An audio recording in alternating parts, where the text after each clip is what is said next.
Oui, merci Jean-Baptiste. Effectivement, nous sommes réunis dans ce cadre éminemment agréable et champêtre pour parler des nouvelles technologies appliquées à l'agriculture. Et la question à laquelle nous allons nous efforcer de répondre dans la demi-heure qui suit, c'est: ces nouvelles technologies permettent-elles le développement d'une agriculture durable et performante? Donc nous avons réuni un plateau de jeunes entrepreneurs qui sont impliqués sur ces thématiques. Et nous allons débuter avec Alexia Ray, qui nous vient des Yvelines, en région parisienne, et qui est la cofondatrice d'une entreprise qui s'appelle Neofarm, et qui développe des micro-fermes selon le principe de l'agroécologie. Donc Alexia, expliquez-nous ce qu'est votre concept, et plus largement, qu'est-ce qu'on entend par agroécologie, un terme très à la mode, mais derrière lequel on ne sait pas forcément ce qui se cache. Donc bonjour, oui, je suis Alexia, donc la cofondatrice de Neofarm. Neofarm, je l'ai créé en 2018 avec mon associé Olivier. Et aujourd'hui, nous avons donc notre ferme pilote dans les Yvelines en Île-de-France, donc moins de soleil aujourd'hui là-bas sur cette région. Et nous sommes une vingtaine dans notre super équipe. Le concept de Neofarm, ce que nous faisons, c'est de développer, d'installer et de gérer entièrement des micro-fermes clés en main, installées à proximité des villes, pour produire des légumes bio et locaux. Donc notre activité, la mission qu'on se donne, c'est de réussir à faire émerger un modèle de production maraîchère, donc production de légumes, qui soit à la fois écologique, efficace et implanté localement, pour répondre à différents enjeux assez importants de souveraineté alimentaire, de changement climatique, d'attractivité aussi de la filière.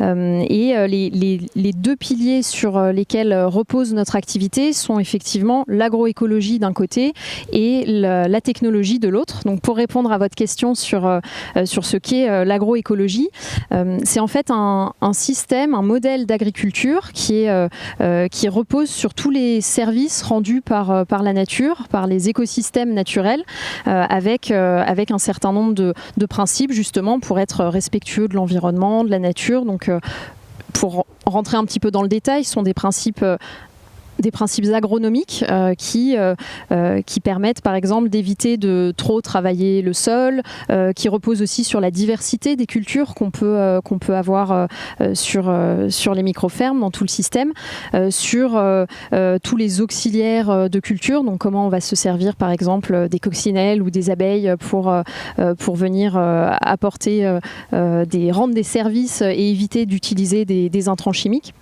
Donc c'est tout ça, l'agroécologie. Et l'intérêt de ce modèle, en fait, c'est qu'il est très productif. Il a des rendements très importants sur de petites surfaces. Il est très résilient aussi d'un point de vue agronomique. Son inconvénient, c'est qu'il est très demandeur en temps de travail, parce que justement, on n'utilise pas de gros outils, on n'utilise pas d'intrants.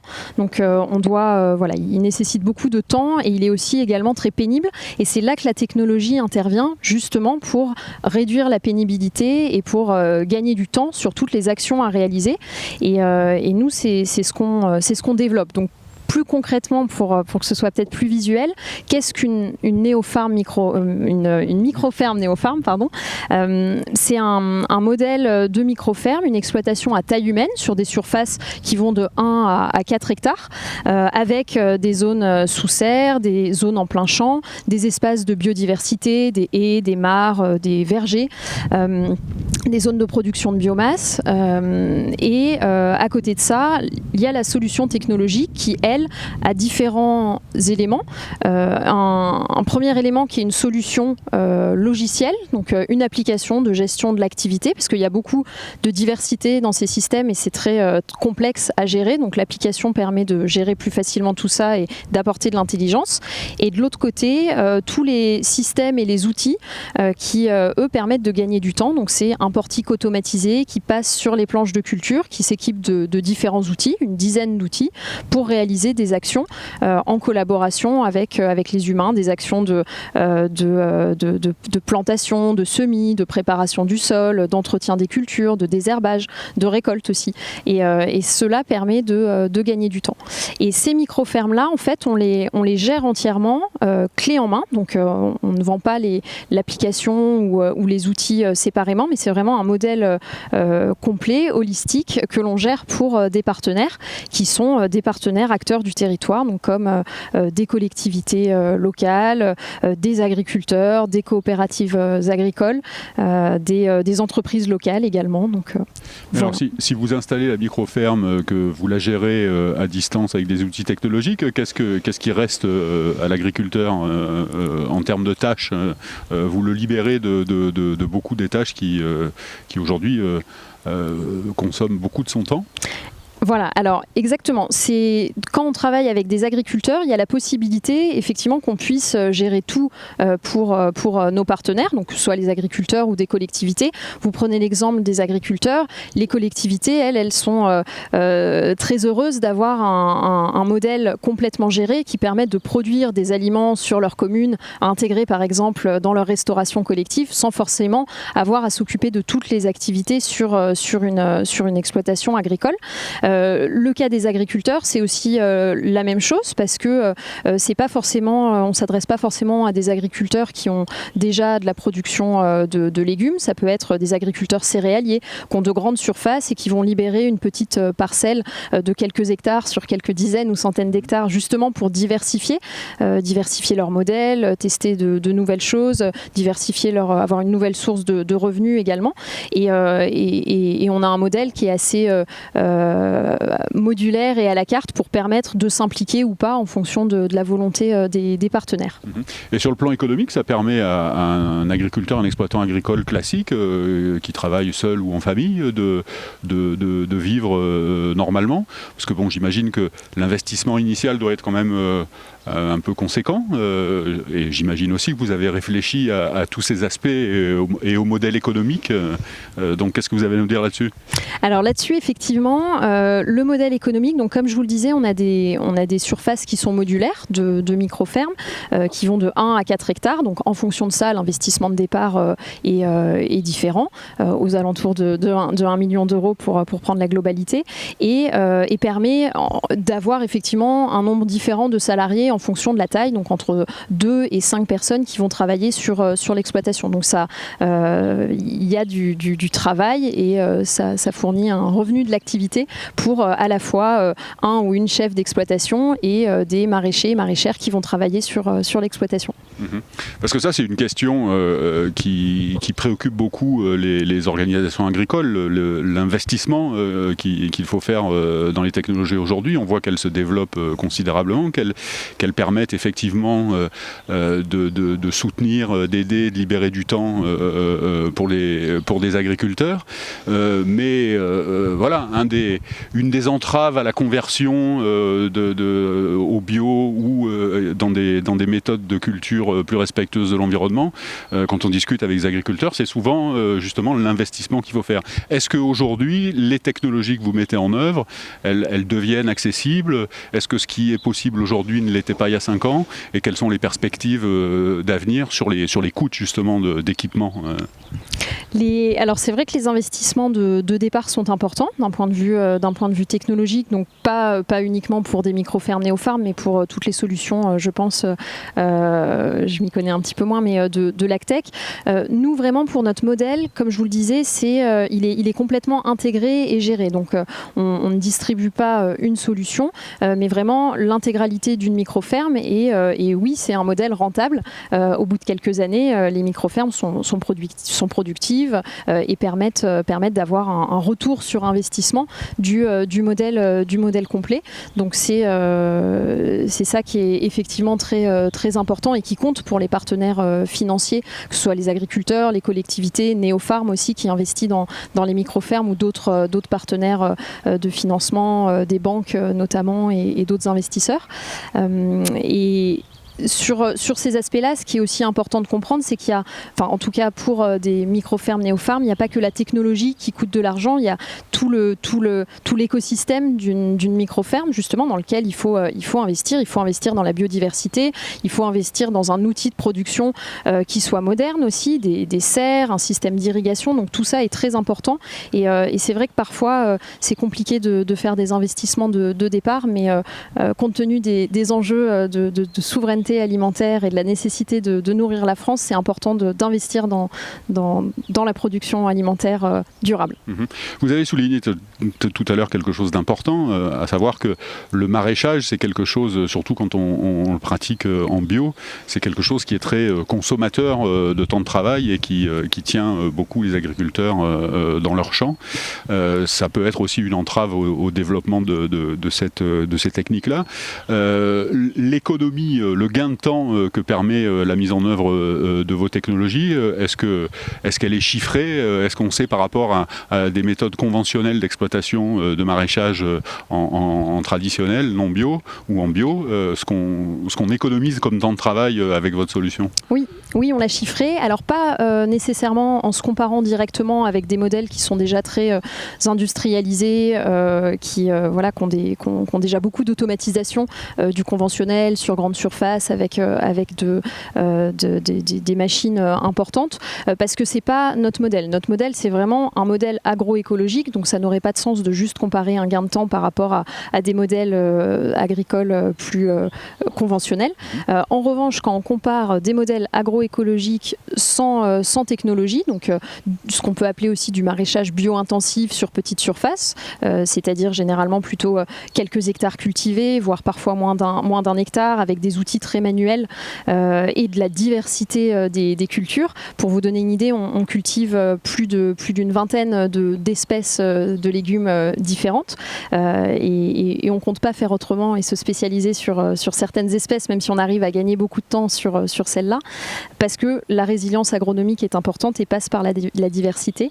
Donc en comparant à ces modèles-là, on est sur un gain de temps environ de 60%, justement grâce à tous ces outils qui font gagner du temps et en plus de ça qui réduisent la pénibilité et on le pense aussi qui apporte de l'attractivité au métier, justement apporter de la technologie, un environnement de travail qui est agréable, qui est beau et de réduire la pénibilité. C'est aussi ce qui va donner envie de devenir agriculteur, parce qu'on a besoin d'agriculteurs dans les prochaines années. Justement, ceux qui auraient envie de devenir agriculteurs et qui seraient séduits par votre modèle, comment ils peuvent se renseigner un peu plus avant? J'imagine que vous avez un site internet? On a un site internet et ils peuvent nous contacter. On recherche effectivement des agriculteurs, agricultrices pour nous rejoindre dans les prochaines micro-fermes qu'on va construire à partir de l'année prochaine. Donc neofarm.fr pour rejoindre cette famille ou neofarm.com? www.neo.farm. Très bien.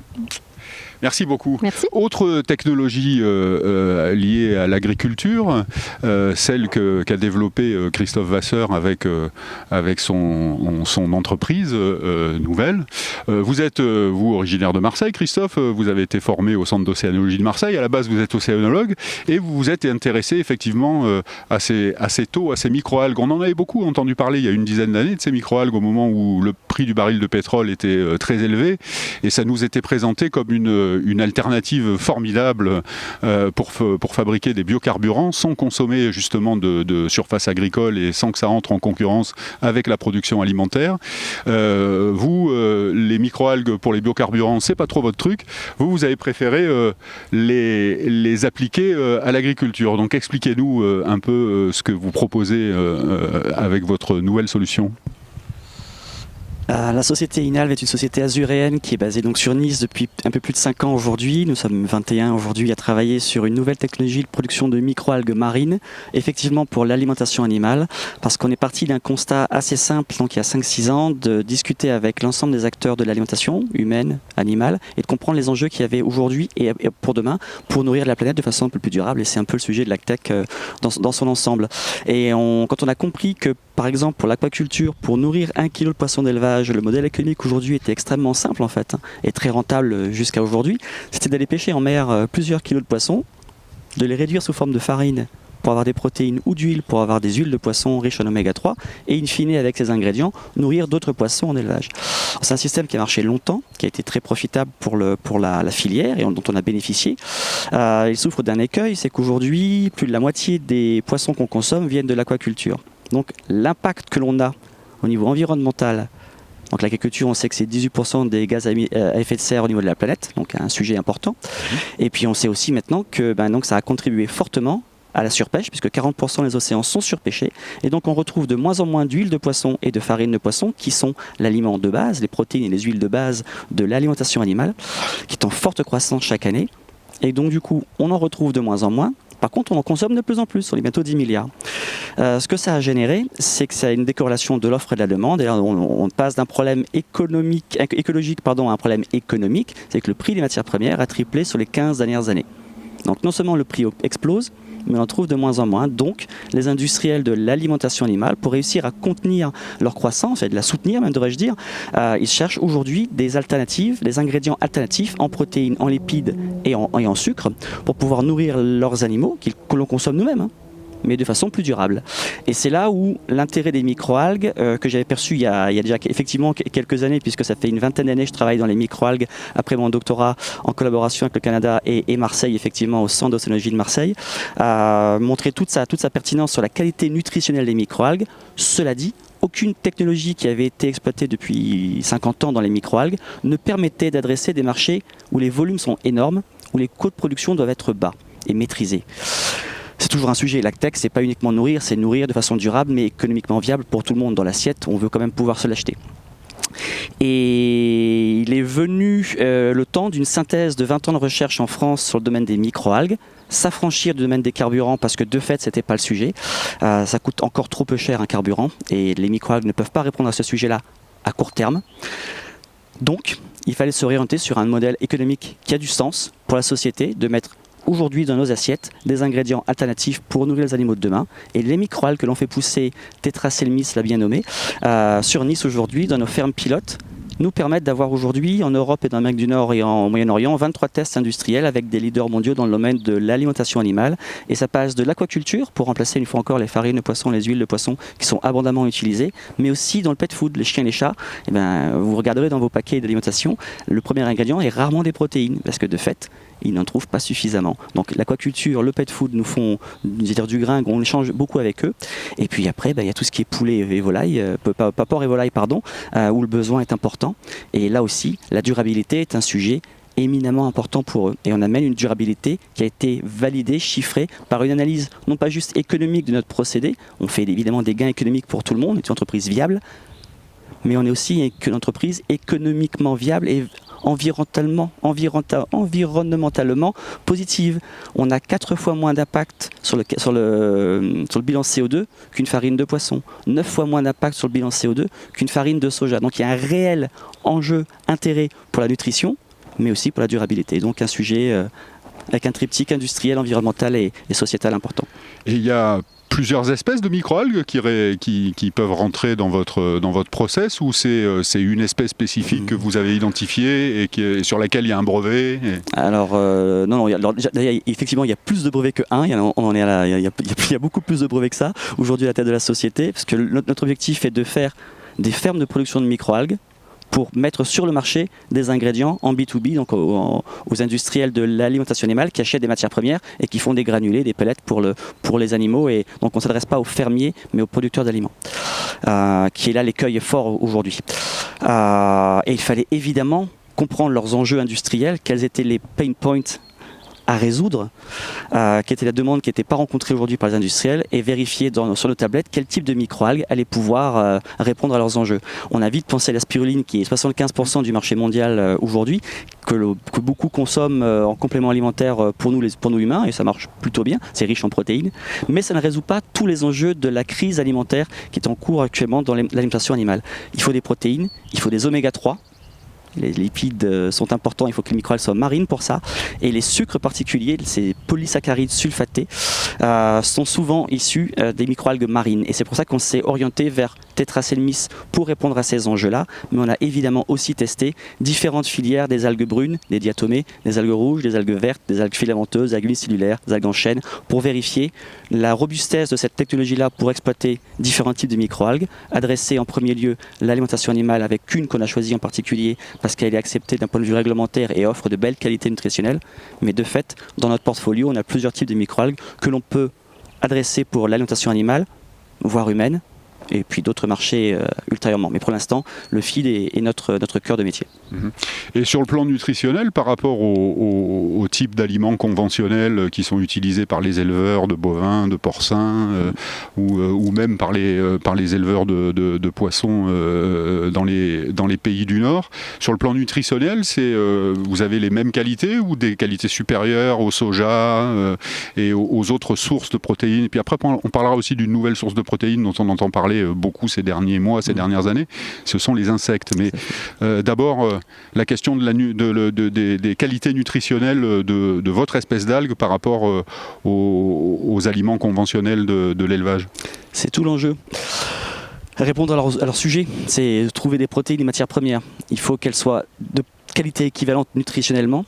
Il faut qu'elle soit plus durable et économiquement viable. Donc c'est ce triptyque-là qui est le fer de lance des échanges qu'on a avec les industriels, les grands groupes industriels dans le monde. Si je vous envoie la fiche de composition de nos produits, vous ne saurez pas faire la différence en termes de composition, en termes d'acides aminés, donc qui sont les petites billes qui composent les protéines, entre une farine de poisson et notre microalgue. Il y a juste un acide aminé sur lequel vous pourrez faire la différence si vous connaissez les microalgues. Donc en fait, on a une qualité de type farine de poisson qui est la protéine la plus chère dans le monde pour nourrir les animaux, parce que c'est la protéine de meilleure qualité qu'on trouve, donc que les industriels ne veulent pas s'affranchir, et que s'ils doivent s'en affranchir, ça serait pour au moins aussi bien. Donc on leur montre une fiche produit en disant c'est la même composition, donc ça ressemble à une protéine animale, mais ça vient d'une plante. Et pourquoi on leur dit que ça vient d'une plante? Parce que c'est bourré d'antioxydants, c'est plein de pigments, et c'est bourré d'immunostimulants. Donc ce que ça permet, c'est deux choses: ça nourrit l'animal de façon équivalente à une farine de poisson. Le FCR, le Feed Conversion Ratio, la quantité d'aliments que vous mettez dans le bol alimentaire de l'animal, c'est 80% du coût de production chez un aquaculteur. Donc si vous arrivez à baisser la quantité d'aliments que le producteur achète pour faire pousser le poisson de la même qualité, ou porc ou volaille ou quel que soit l'animal, ça marche, vous avez un gain économique et une perception réelle pour l'industriel et le producteur. C'est ce qu'on a avec nos microalgues. Typiquement sur la dorade, on a fait tester des poissons marins, bar et dorade, on améliore le FCR, ce taux d'aliments, de 10%. Et donc on améliore finalement le bilan économique aussi pour le producteur qui a son poisson qui pousse mieux avec moins de protéines dans son granulé. Donc un avantage très concurrentiel, et il faut encore beaucoup de durabilité. Et on les cultive comment et où ces microalgues? Alors ça a été une grande réflexion. Ça a été une grande réflexion parce que l'objectif d'Inalve, c'est de la durabilité. Si on n'était pas durable, on ne ferait pas Inalve. Il n'y aurait pas d'Inalve. Point. Le but, c'est de remplacer en mieux. Sinon on ne remplace pas. Ça n'aurait pas de sens. Donc on a réfléchi. Il y a les deux grandes réflexions, c'est on le fait en mer ou on le fait à terre. C'est quand même des microalgues marines, donc il faut quand même une structure pour les faire pousser. On les fait pousser sous forme de biofilm. En général, les microalgues sont des plantes microscopiques, les plus petites plantes qui existent et qui sont les taux de croissance les plus élevés qu'on puisse trouver sur les plantes sur la planète Terre, à notre connaissance en tout cas. Mais si vous le faites en mer, vous avez une empreinte environnementale qui est très très très grosse, parce que vous devez avoir un bateau pour aller récolter vos algues, vous avez de la corrosion, c'est du sel, c'est de la mer, ça s'agite, il y a du soleil, ça s'use, et vous avez une unité de production qui va compliquer son existence, et qu'en 5 ans vous avez tout corrodé. Donc vous devez la changer. Donc vous venez là d'amputer votre bilan économique et votre bilan environnemental. Donc on s'est dit, on revient à terre, on vérifie que environnementalement ça a du sens, et c'est 30 fois plus productif à l'hectare en termes de protéines qu'un soja par exemple. Donc en fait, oui, on se met à terre, oui, la réglementation nous autorise à nous installer sur les terres arables, mais pas que. Donc on peut s'installer sur un désert, sur une friche industrielle, dans des marais salants. Donc on laisse les terres arables aux gens qui font l'agriculture et nourrir nous les humains de façon convenable, ce que l'on souhaite tous, je crois, autour de la table champêtre du jour, et de pouvoir mobiliser 30 fois plus de production de protéines par hectare à terre, et d'avoir, une fois encore, par rapport au soja, 9 fois moins d'impact en termes de bilan carbone, et en termes énergétiques, 5 fois moins. Donc en fait, c'est très rentable de le faire à terre, et on exploite une qualité naturelle qu'ont les microalgues, de ne pas être toujours en suspension, mais parfois elles sont posées sur des rochers. Vous allez en rivière et vous glissez sur un rocher qui est tout vert, c'est une pellicule verte, c'est un film biologique, c'est un biofilm, et parfois les microalgues poussent sous forme de biofilm. Il y a donc un avantage naturel, concurrentiel, pour que les algues poussent comme ça, par rapport aux autres. Et on s'est posé la question de dire, mais si elles le font naturellement, on ne pourrait pas regarder d'un point de vue industriel si on maîtrise cette technologie-là, et que si c'est la scalabilité de cette technologie-là est intéressante, la productivité et la rentabilité environnementale de ce système-là. Et c'est ce qu'on a développé, maîtrisé, déposé comme brevet, et qu'on maîtrise aujourd'hui. C'est la seule technologie à notre connaissance qui exploite des microalgues marines en France, en Europe et au-delà. Donc on espère bien garder de maîtriser cette course-là, parce que ça reste une course, il y a quand même un gros besoin et on est en tête sur ce sujet-là et je suis assez fier que la région profite de nos savoirs. Voilà.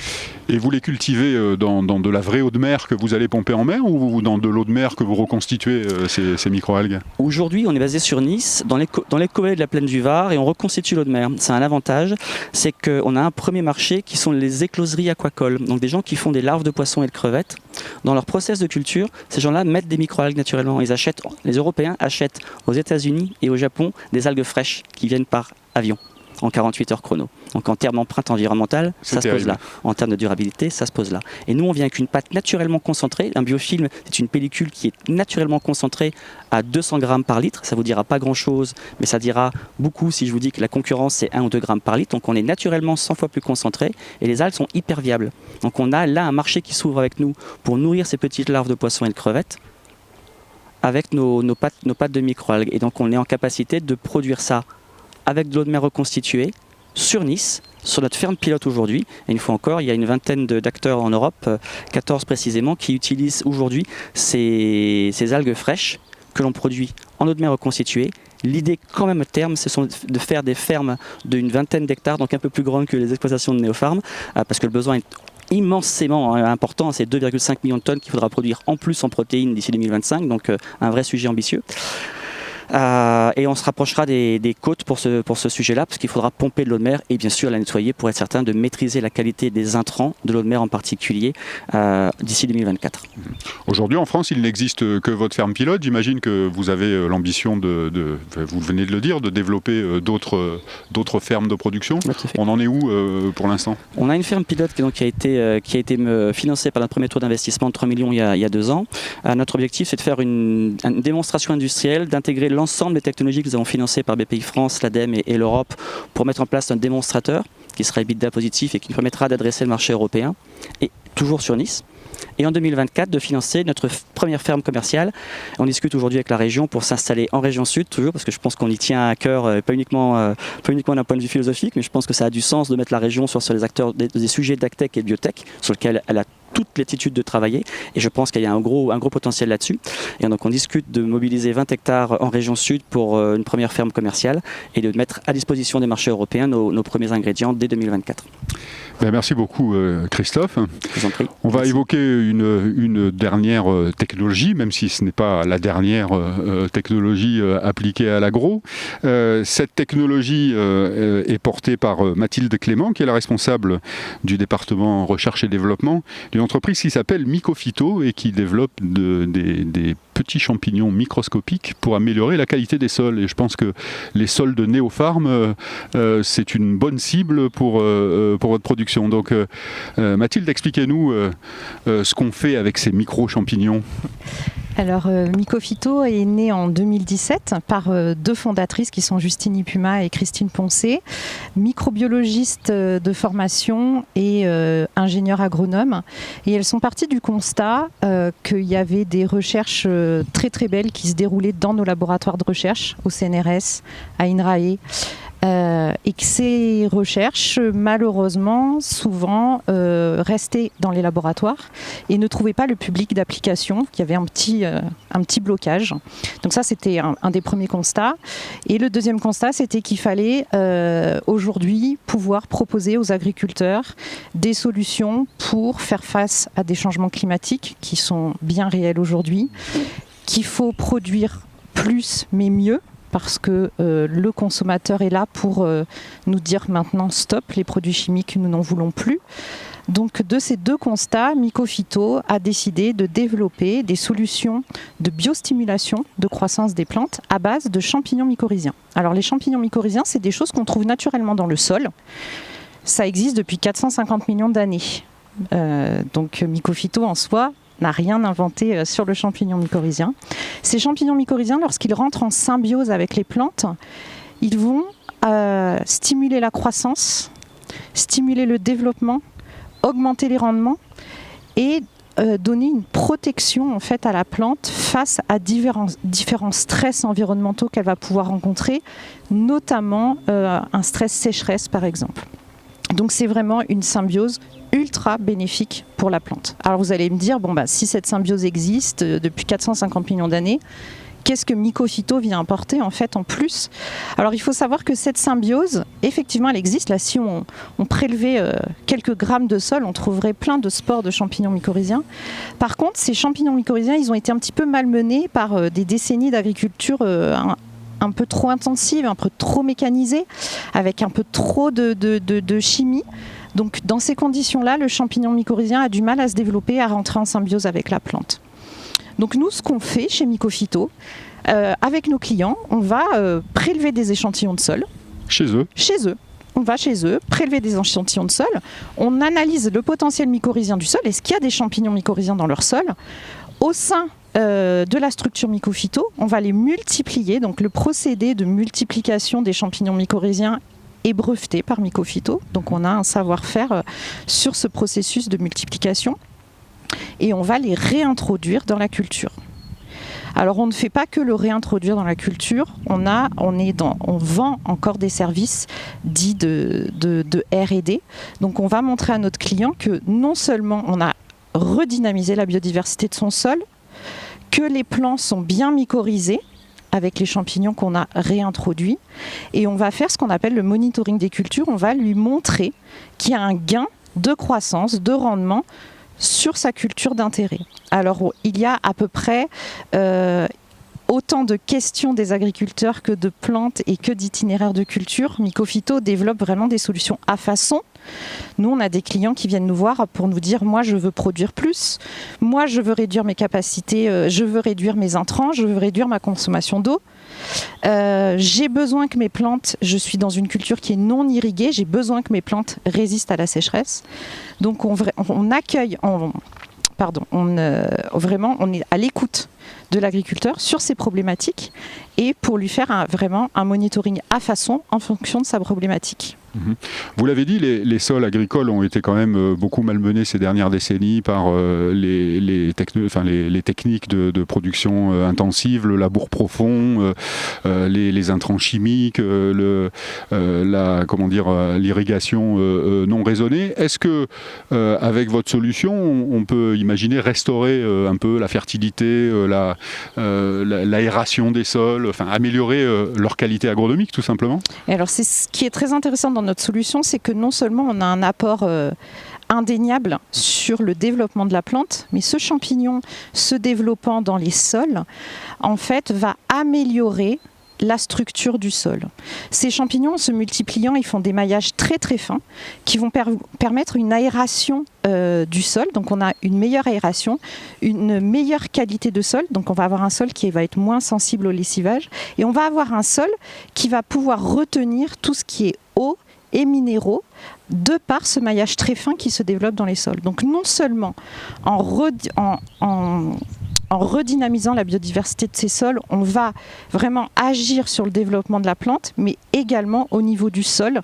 Et maintenant, on est dans une ère où vraiment on ne considère plus le sol comme juste une surface inerte de soutien des cultures, mais vraiment on a besoin de sols vivants qui sont le réel partenaire de l'agriculture. Dernière question, parce qu'on me signale qu'on est déjà très en retard, c'est toujours comme ça. Vous nous disiez tout à l'heure que ces champignons mycorhiziens permettaient d'améliorer les rendements. Est-ce que vous avez une idée du pourcentage? Alors j'imagine que ça doit être différent d'une plante à l'autre, mais globalement, qu'est-ce qu'on peut espérer quand on est agriculteur et qu'on a recours à votre solution en matière de rendement? Pour l'instant, donc nos premiers clients et nos marchés cibles sont les producteurs de plantes à parfum et aromatiques. Nous travaillons beaucoup avec la viticulture. Nous avons des contrats avec l'olivier, en maraîchage avec la tomate. Et par exemple, sur la rose à parfum, la première année post-réinoculation du sol, on a eu plus 30% de rendement en rose. Alors la plante à parfum, ce qu'on regarde, c'est vraiment le poids de rose. Et ce qui est très intéressant dans la solution Mycophyto et que j'ai pas précisé précédemment, c'est que cette solution est durable dans le sens où là, nous sommes à 3 ans post-inoculation et qu'on a toujours 15% en plus de rendement sur ces fleurs à parfum. Alors 15%, ça pourrait paraître peu. Nous, quand on annonce ces chiffres-là aux producteurs de matières premières, ils sont très très satisfaits de ces rendements supplémentaires. Ouais, c'est souvent ce qui fait la différence entre une exploitation rentable et une exploitation où on perd de l'argent. Exactement. Merci beaucoup Mathilde, on aurait aimé pouvoir vous questionner encore longtemps. Je vais repasser la parole à Julie pour le deuxième tête-à-tête de cette journée avec Florian Breton. À vous Julie.